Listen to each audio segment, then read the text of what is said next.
Gracias, señora presidenta, señor premier, colegas parlamentarios. Sí, la idea era que el señor viceministro haga unas peticiones de índole técnico, pero seguramente habrá mayor espacio de tiempo y más adelante para poderlas precisar. En principio, presidenta, cuando el Ejecutivo alcanzó el proyecto de ley 3185, no solamente estaba focalizado en lo que significa el establecimiento de la bicameralidad, sino con precisión se intituló establecer la bicameralidad del Congreso de la República que fomenta la igualdad de participación de mujeres y hombres y de las regiones. O sea, son tres elementos que integran esta propuesta de reforma constitucional. Por eso insistimos en que debe retomarse el tema de la paridad y la alternancia y, sobre todo, enfocarnos en lo que significa esta innovación que está planteando el Ejecutivo de un sistema electoral eminentemente descentralista. Hoy hemos sido convocados para abordar conjuntamente con el señor premier un análisis desde la perspectiva del Poder Ejecutivo del artículo 90. El señor premier se ha enfocado en lo que significa la macro y las microregiones. A mí me corresponde, señora presidenta, centralizarme en lo que es el número de integrantes de cada una de las cámaras, lo que son especialmente los requisitos, las inscripciones y lo que es alternancia y paridad. Para empezar, presidenta, cuando el presidente de la República estuvo acá brindando su mensaje al país el 28 de julio y sustentó la propuesta de la bicameralidad, habló de un límite, que esto no podía sobrepasar los 130 números de congresistas, tanto de Cámara de Diputados como de senadores, y lo discriminó, ¿no? 100 diputados y 30 senadores. Y esto tomando como antecedente histórico la circunstancia de que ante este mismo Congreso se había presentado una diversidad de proyectos de ley para reformar la Constitución del Estado e implementar la bicameralidad. En estos dos últimos años se han presentado, entiendo, algo de 9 proyectos, que inclusive en unas sesiones anteriores ha invitado a cada uno de los señores autores para que puedan sustentar sus iniciativas. Y siempre el límite ha sido de orden presupuestal. La Previsión Ciudadana no aceptaba la bicameralidad porque significaba gasto. Y quizás este sea un argumento de fondo que no permitía que avance las propuestas de reforma respecto a la implementación o establecimiento de lo que es la bicameralidad. En ese concepto se establece este techo presupuestal. Y mire, tengo alguna estadística, presidenta, para empezar esta parte. El Parlamento unicameral, con 130 congresistas, tiene a la fecha 3.165 trabajadores y significa un presupuesto anual de 708 millones de soles, en dólares 214 millones de dólares. El Parlamento bicameral al 1991 tenía 2.136 empleados, bicameral, y con un gasto de 123 millones de soles, en dólares 77 millones de dólares anuales. O sea, hoy prácticamente con un Parlamento casi con la mitad, es el triple de gasto presupuestal. Si lo contrastamos con Chile, tiene 198 congresistas, es bicameral, tiene un gasto anual de 179 millones de dólares. Colombia, que es a su vez bicameral, tiene 280 congresistas, 157 millones de dólares. He hablado en soles y dólares a la vez, ¿no? Entonces, por ahí creo que la justificación cuando se planteó la propuesta era de índole presupuestal. Obviamente se podría establecer algún mecanismo que signifique evitar cualquier gasto en demasía. Y ha tenido un efecto y un impacto positivo. Porque si revisamos hoy día la percepción ciudadana, ya la población peruana, la ciudadanía en general, acepta lo que es la bicameralidad. Hasta hace poco un 55% de peruanos aceptaban la bicameralidad, pero superando este escollo grave y delicado que era el tema presupuestal. La lógica dice de que a mayor densidad poblacional, un mayor número de representantes. Y es más, en un gesto de honestidad, lo ponemos en la parte expositiva del proyecto de ley. No es ninguna contradicción, sino hay que decir las cosas como son. Sino que el enfoque es diferente. O sea, el enfoque es de mayor legitimidad, de una mayor participación descentralista, pero fundamentalmente de mayor vinculación entre el parlamentario y sus electores. O sea, hablar de una nueva dinámica. No necesariamente el mayor número de congresistas hace un mejor parlamento.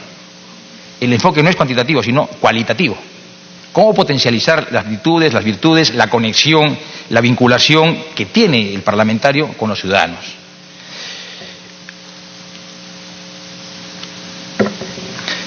Cuando hablamos de 30 senadores, estamos tomando también como marco referencial lo que es en estos momentos la comisión permanente.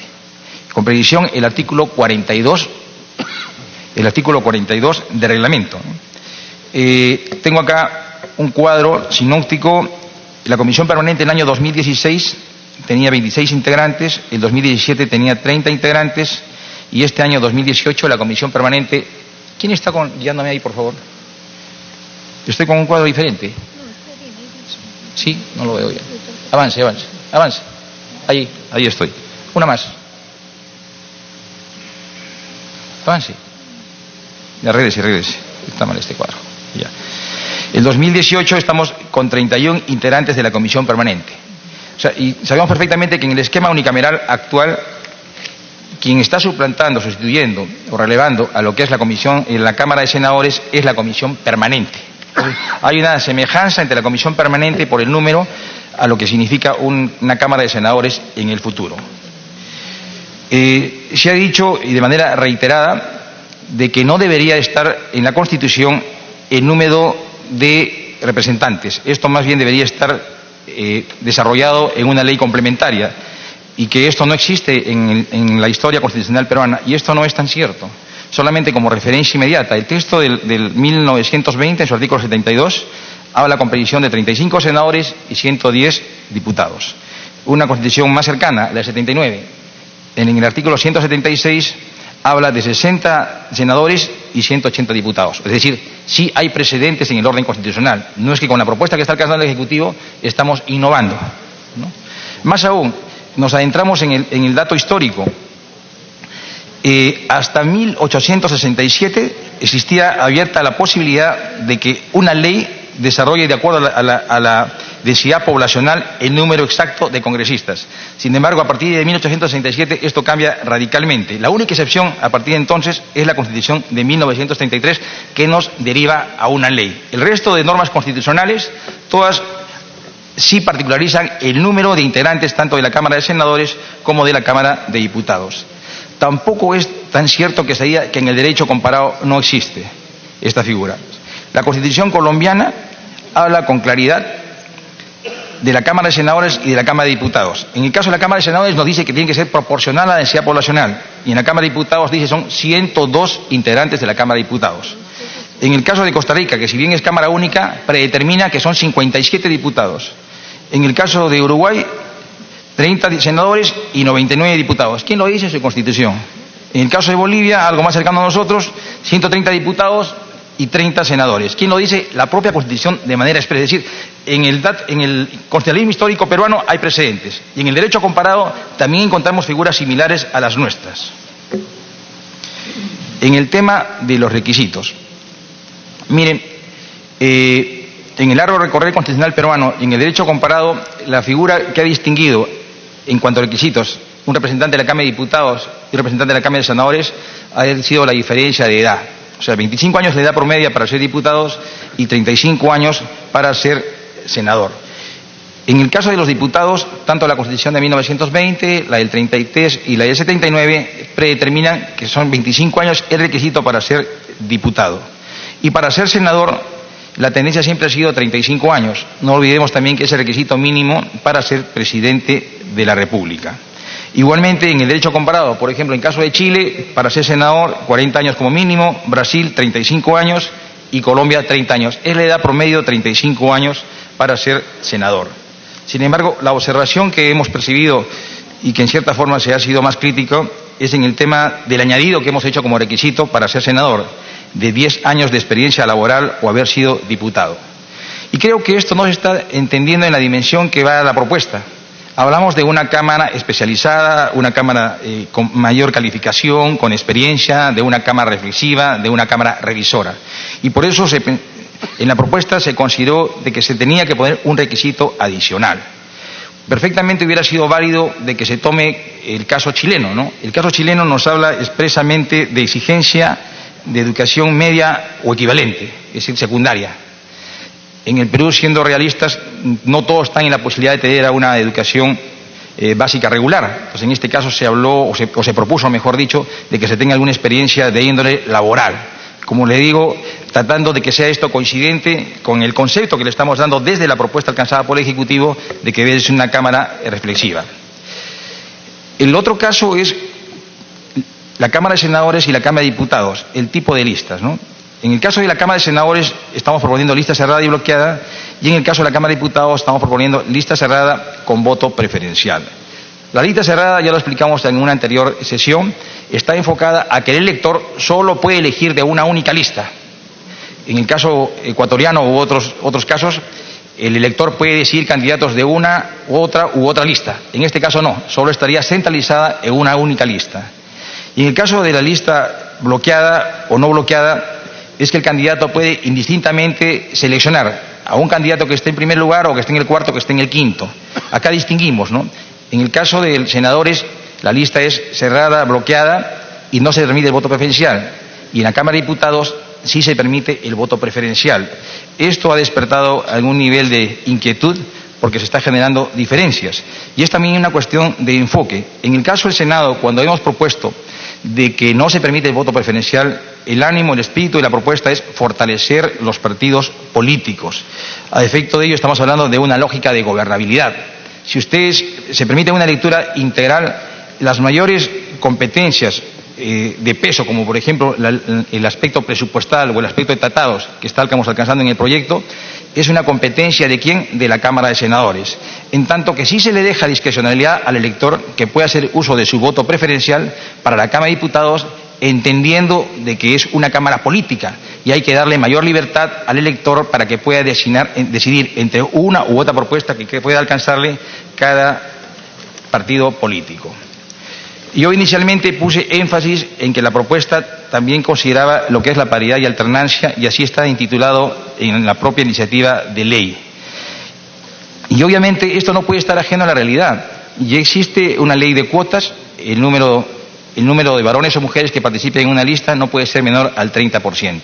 Sin embargo, las estadísticas nos permiten una lectura contrapuesta. El INEGI nos ha dicho que el 51% son mujeres en el Perú. Y sin embargo, revisando estadísticas de representatividad, por ejemplo, en el Congreso, ¿no?, de 130 parlamentarios son 37 congresistas, cuando el 51% son mujeres. A nivel de los gobiernos regionales, somos 26 gobiernos regionales. Solo hay una presidenta regional, y es de Arequipa. No, entonces, sigamos con las estadísticas, ¿no? En el caso, por ejemplo, de alcaldesas, de municipalidades provinciales, de 136 municipalidades provinciales, 6 son alcaldesas provinciales. De cerca de 1.676 municipios distritales, 45 son alcaldesas. O sea, bastante disminuido. Entonces, acá tratamos de buscar en la propuesta un equilibrio. No solamente fomentar una mayor participación, sino también un mayor nivel de liderazgo y de ejercicio de autoridad. Ahora, hablamos de paridad, 50-50, y de alternancia. Obviamente, esto no garantiza que necesariamente las mujeres vayan a ser elegidas. Esto todavía queda a potestad discrecional de quién, de los electores. Este caso no es nuevo para el Perú. O sea, ya existe en Bolivia, en Ecuador y en México. Valga en verdad, revisando datos históricos y actuales, ha tenido en cierta forma una connotada participación las mujeres en el quehacer político. Y también en este mismo hemiciclo y en esta particular comisión de Constitución hay una diversidad de proyectos que están alcanzando la propuesta de la alternancia y la paridad. O sea, no resulta un tema nuevo, sino que obviamente en este caso el Poder Ejecutivo está tomando la iniciativa de que pueda considerarse en esta reforma constitucional. Entiendo que la semana pasada ante esta comisión han sido invitados 3 connotados analistas desde la perspectiva de la politología y del derecho constitucional. Me parece bastante saludable. Sin embargo, también hace 2 semanas atrás ha habido un foro en la Universidad Católica, convocados, si no me recuerdo, por el instituto que lidera el señor Fernando Tuesta. Muchos parlamentarios aquí presentes han participado de este foro. Y mire, cuán importante es ir el debate, porque un debate informado, obviamente, nos mejora la percepción y la concepción de la propuesta. Y Jaime de Ataos era uno de los críticos más drásticos de las propuestas que habíamos alcanzado. Y en ese foro, voy a citar textualmente, si es que lo sigue siendo, lo que dice: 130 congresistas para un parlamento bicameral es un número viable. Hay más representación que en Estados Unidos. El tema de representación depende con quién nos comparemos. En el caso de los distritos binominales, que es la propuesta expuesta por el señor Premier, con la propuesta planteada hay menos representación. Asimismo, los partidos se refuerzan. Y finalmente anota: si se dejan estos temas a la ley, se originaría un temor de la ciudadanía sobre el bicameralismo. ya que desconfiarían en el número de congresistas que colocarían y no se les consultaría. Con esto cerramos. Entiendo yo que es un análisis, un enfoque objetivo, ajena a toda intervención del Poder Ejecutivo y que nos permite visualizar que estamos avanzando y que la propuesta del Ejecutivo es un quehacer positivo, constructivo, pensando en reforzar la institucionalidad en nuestro país. Gracias, señor ministro. Abrimos el debate. Estoy con lista de oradores ya anotados. Congresista Lourdes Alcorta, y sigo apuntando. Gracias, presidente. Saludar al Premier y al ministro Ceballos, que me da la impresión que se hubieran olvidado de que han sido, antes que nada, congresistas. Con lo último que he dicho sobre Jaime Althaus, dice él, están diciendo que los macrodistritos electorales para elegir senadores y los microdistritos binominales para elegir diputados, Pero lo que usted nos está contando, señor Ceballos, es que Fernando Tuesta le aclara a Jaime Althaus y le dice: no, Jaime, lo que se ha dicho particularmente en la Comisión de Constitución es que esos párrafos del artículo 90 se deben incluir en la Ley de Desarrollo Constitucional. Allí se puede discutir con amplitud y sin apresuramiento sobre un tema complejo. Hay que contarlo todito. Con respecto a los cuadros que han mencionado, voy a hacer un poco todo mezclado. Yo también tengo los cuadros de Chile, Colombia, tengo toda la región. Pero hay que completarla por la situación. Y voy a tocar el tema de Chile. Chile es la mitad de la población, son 16 millones de habitantes. Entonces, si nosotros tenemos el caso de Chile, acá tenemos el caso de Chile, estamos hablando de que Chile tiene una población territorial de 3.431.000. Tiene 120 diputados y tiene 38 senadores para una población total, votantes y no votantes, 16 millones. Pero además, cada Cámara tiene su propio presupuesto, cada Cámara tiene su propia administración y cada Cámara tiene su canal de televisión. Hay que contar toda la historia. Ahora voy a empezar con el tema de la exposición del señor Villanueva, amigo apreciado, pero a veces no sé, nos desencontramos, no sé qué pasa. Pero la situación acá, vamos a hablar sobre la parte de los políticos que entraron en el año 36, ilustres peruanos, sí, claro que sí. Pero yo le quiero decir, Premier, a través de la mesa, que toda la historia republicana, desde 1821 hasta Castilla, hemos tenido no sé cuántas constituciones. Hemos tenido hartas modificaciones. Las elecciones eran en cualquier momento, no eran el 28 de julio. No recuerdo un presidente que haya juramentado un 28 de julio en la década en la primera centuria, hasta la época de Pardo en el año 17. Entonces, y la época de Leguía. Pero les voy a decir que, por ejemplo, los electos, que eran la Cámara de Senadores y Diputados, eran los de las regiones, y en su minoría eran los de Lima. La mayoría elegidos eran de provincia del sur, de Cusco, de Puno, de Huancayo, de Arequipa, Trujillo, y último era Lima, es la que menos representación tenía. Pero ¿cuántos habitantes éramos? ¿6 millones, 5 millones? Acá también yo tengo datos de la población, por ejemplo, que tenemos acá, hemos tenido poblaciones acá, en el año 40, pues por ejemplo, Lima tenía,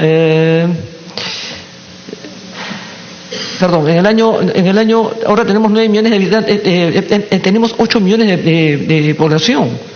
Entonces estamos hablando de poblaciones diferentes. La Constitución del 79 tenía una población pues de ¿cuánto? De 20 millones de habitantes, o 32, hoy ya 32. ¿Qué nos ha dicho Enrique Bernales? ¿Qué nos ha dicho el señor Percy Medina? ¿Qué nos ha dicho lo que ha venido el otro día? Que hay que pensar en una renovación pensando en el año 40, 50, no en el año 2021. Porque hay que hacer las cosas bien como se tienen que hacer.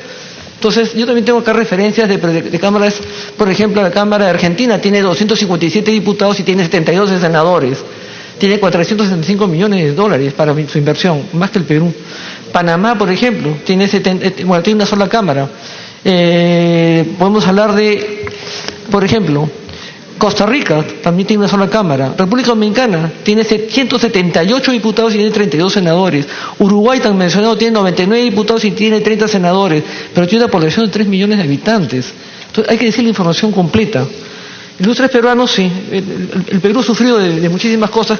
Con el tema de los distritos, mientras más distritos se han abierto y hemos aprobado este Congreso, más desorden, más distribución, más prácticamente pica-pica de lo que es el presupuesto y más corrupción también, porque la tendencia era con la descentralización, en la que todos hemos crecido, estamos grandes, era justamente hacer macrorregiones, pero el señor Toledo la llevó pésimamente mal hecha.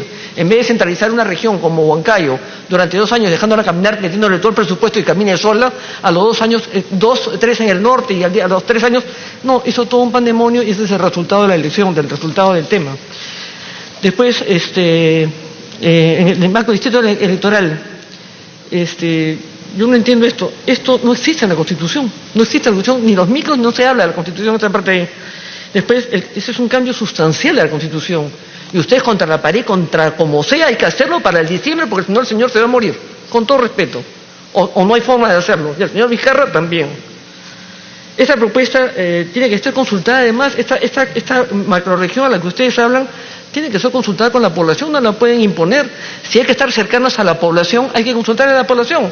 Pero no se puede hacer a rajatabla porque a un grupo de 4 personas se les ocurrió hacer esto, hay que hacerlo porque así es la situación. Y encima toda la corrupción del Poder Judicial y la Fiscalía nos las han endosado a nosotros. Parecía la población, ¿quieren Congreso? No. Porque el Congreso tampoco va a querer pagar impuestos, tampoco va a querer un montón de cosas. Y vamos a hacer una cosa prudente, pues de repente ve que decir el presidente de la República, oiga, queremos que la reconstrucción del norte se termine el 20 de diciembre de este año. No sé cómo, pero lo hacen. Vamos a ver si el pueblo lo aprueba o no lo aprueba y qué hacen si no lo hace. Si no lo cumple usted, bueno, cambiamos al presidente. Así no, señor. A través de la presidencia, el Ejecutivo tiene que saber manejarse con la democracia y con la oposición. Después, no se pueden imponer las cosas. Después hablamos también en la exposición del propio Premier, ¿no? Acá se habla también, por ejemplo, de la propuesta con el comparativo del Congreso unicameral y bicameral. Por ejemplo, acá estamos hablando menos de la realidad. Lima Metropolitana tendría 17, ya no tenía 30. Y los demás tienen un senador.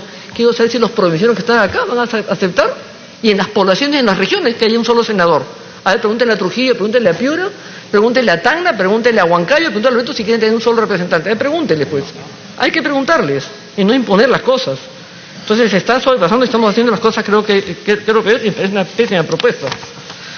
Después estamos hablando sobre el tema de quién está, el tema de la OCDE. La propuesta se encuentra alineada sobre los objetivos de la OCDE. ¿Quién dice esto?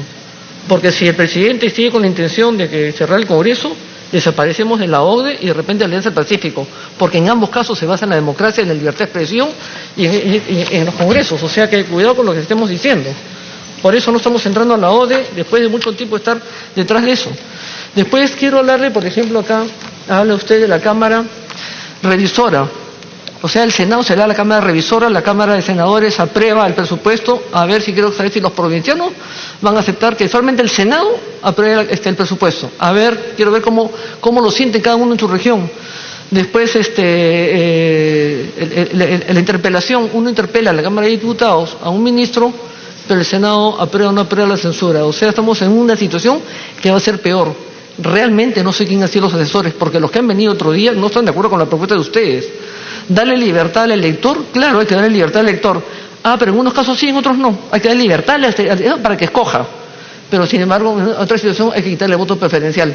Usted, señor Vicente Ceballos, sale con voto preferencial privilegiado en el número 1 de la lista de Moquegua. No tiene todo el mundo ese privilegio. Nadie tiene ese privilegio. Después, quiero recordarle algo, por ejemplo, ¿no?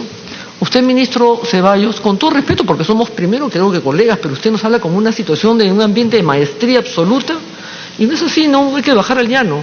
Usted el 26 de noviembre del 2013, como miembro de la Comisión de Constitución, aprobó la bicameralidad con 60 senadores y 130 diputados. Acá está su firma. Acá está su firma.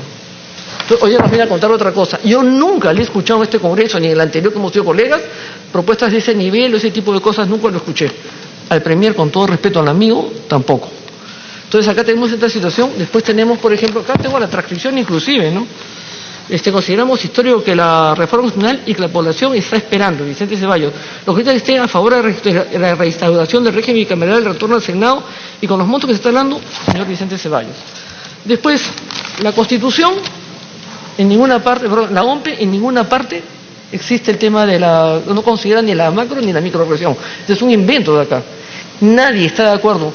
Yo les pido que llamen, porque creo que el señor Fernando Tuesta ha sido asesor de ustedes en esta propuesta acá, y él no está de acuerdo con esta propuesta que han hecho ustedes, en macro y microregión. No es así tampoco las cosas. Después tenemos acá, a ver acá, acá surge el tema, pues. Propongo crear distritos electorales alrededor de los clústeres económicos existentes. Ello implica identificar microdistritos y macrodistritos electorales. ¿Quién? El jorobado, Carlos Meléndez. Ahora se ha convertido en el gran ejecutor, el gran doctor de la asesoría del electorado. No es así, porque él se le ocurre, tiene una idea muy respetable, pero no puede venirle a imponer a través de 2 ministros como una sugerencia. A ver, después, el comercio, 27 de agosto de 2018, el viceministro de Gobernanza Territorial, Raúl Molina, el Poder Ejecutivo, dice acá, ¿no? La crítica más frecuente del proyecto de la bicameralidad es que 130 congresistas es muy poco, 100 diputados sería muy poco, habría que hacer una sobrerepresentación. El Poder Ejecutivo es consciente que 130 para el tamaño de la población del Perú es insuficiente. Repito, el Poder Ejecutivo es consciente que 130 congresistas para el tamaño de la población es insuficiente, pero no queremos que se convierta en una discusión ahora el número de los congresistas. A ver, ¿qué más tenemos? Acá tenemos, por ejemplo, Patricia Donaire, que no sé si está por acá, no sé. A ver. Acá habla, ¿no? Repensar la bicameralidad implica contar con diputados fortalecidos por su representatividad, elegidos por distritos electorales y diseñados que permitan acercar a la ciudadanía. Frente al crecimiento de la población electoral, la distancia entre el representante y el representado se ha incrementado. No es lo mismo ser diputado de 10.000 ciudadanos que de 200.000. No es lo mismo representar una región donde la distancia se cubre en tiempo corto, hablábamos de la territorialidad, o donde las distancias y las dificultades geográficas son un problema. Ella no está de acuerdo con esta posición. Y por último tenemos acá, por ejemplo, el señor Tuesta, ¿no? Acá dice, adicionalmente el despacho presidencial solicitó la opinión técnica en calidad de locadores de servicios de especialistas a César Landa Arroyo.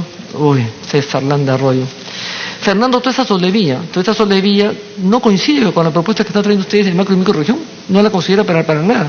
Entonces me sorprende esta situación. Al margen que ya le comenté que esto lo viene firmado por una señora María Sara Aguirre, yo reconozco y agradezco la gentileza del señor del ministro de Justicia haber firmado el documento, que es lo que corresponde a usted, ya lo comentamos. Entonces, estas situaciones pues, son muy complicadas. Entonces, cuando hablamos de situaciones de representación, acá tenemos la representación de provincias, acá tengo yo también todo lo que son países, creo que le di una copia a todos los que vinieron el otro día, lo de la semana pasada, desde Brasil, México, Colombia, Argentina, Paraguay, Salvador, Chile, Honduras, todo está acá, presupuesto, cuántas cámaras de diputados, cuántos son los costos, pero hay que contar todo completo. Después hablamos acá de las regiones, o sea, acá tenemos regiones, por ejemplo, que de repente, pues, 13.000 personas tienen en San Martín, 721 tiene Ica, Piura tiene 1,5 millones, Lima tiene 10 millones, y va a ser un senador por cada región. Si lo que todo el mundo está gritando y diciendo a gritos por todos lados que estamos subrepresentados, entonces no, sin ningún centavo más. Las cosas hay que hacerlas bien, presidente, hay que hacerlas bien hechas. Y si hay que hacer las cosas de una vez, hay que hacerlas bien. Pero no se puede imponer porque a ustedes se les ha presentado una propuesta que lo que corresponde es ser debatida en este Parlamento, presidente. Y cuando el presidente de la República habla de que no hay que desnaturalizar la propuesta, bueno, él ya desnaturalizó absolutamente todo. Entonces, ¿qué es lo que nos trae? No podemos tocar ni una coma ni un punto porque tenemos severas discrepancias ya solamente en el tema de la macro y la micro. Severas discrepancias. Tenemos severas discrepancias en la representación para senadores y para diputados. Tenemos severas discrepancias en el poder que tiene el senador, el poder que va a tener diputados. Tenemos severas discrepancias en la forma como se llevará a cabo. O sea, todo es discrepancias. Entonces es ponernos contra la pared porque hay que hacerlo para el 5 de octubre, para que entre diciembre, acomodar el lugar, es desconocer y realmente yo considero una falta de respeto, inclusive, no solo del Senado, sino a la población que tanto reclaman. Porque cuando la población reclama es porque alguien los ha asusado por todas partes para una situación como la que hemos tenido. Ni con Ollantaytambo hemos vivido una situación así.